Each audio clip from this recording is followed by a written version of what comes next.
let's move on to the final team. We are flying through this one. Yeah, well, we got deadlines. We do. We got to get this done. Um, let's move on to the Croats. The Nice. 2018, right? The 2018 runners-up, currently 12th ranked in the world, looking to get back to that final game and take some revenge on that loss.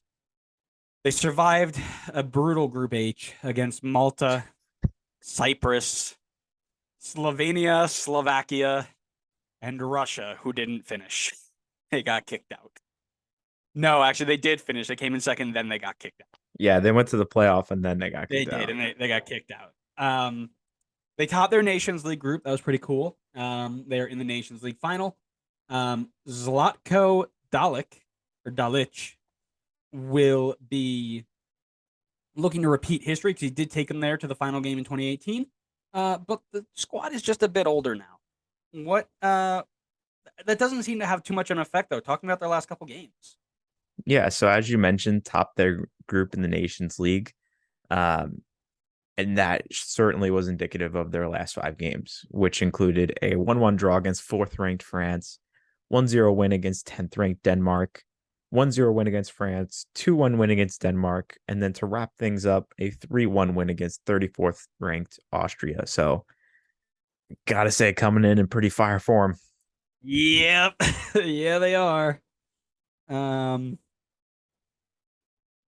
am I going to change my predictions Yeah, maybe? yeah, you probably should.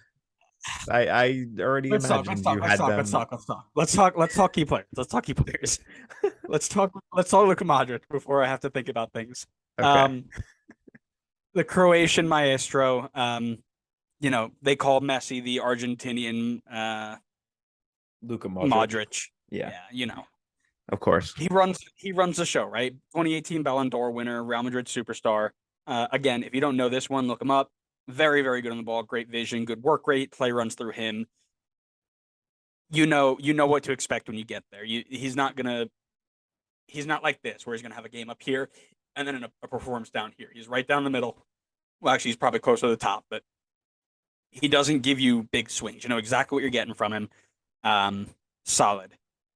I have left a very important former Chelsea player for you, so go right ahead. Thank you. I was just about to jump into him, of course.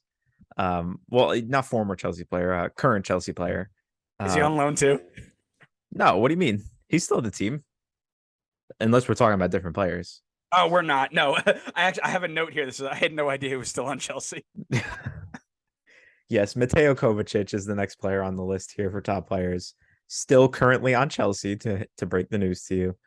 Um, he has 10 appearances for the team this season, just doesn't start a ton. He's got 1 assist so far. Um, and for Croatia as well, he's been heavily involved in Team World Cup qualifying and a Nations League as well.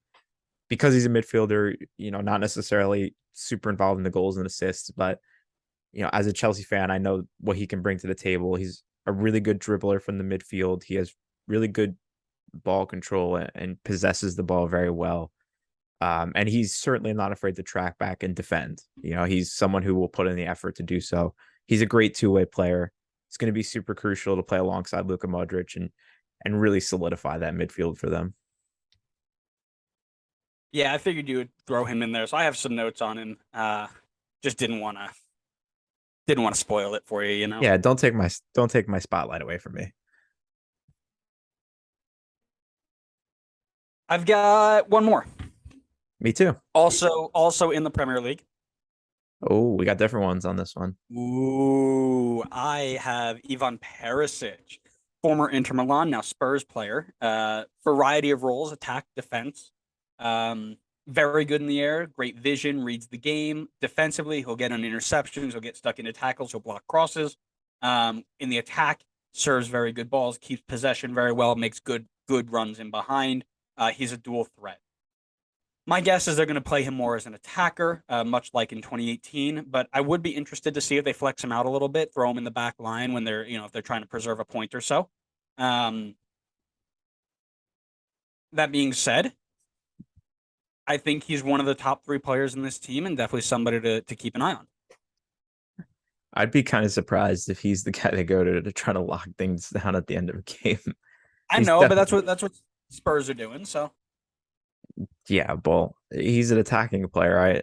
He was converted to a defender, so I don't think that's you know who else did that? you gonna tell me Alex Muyl.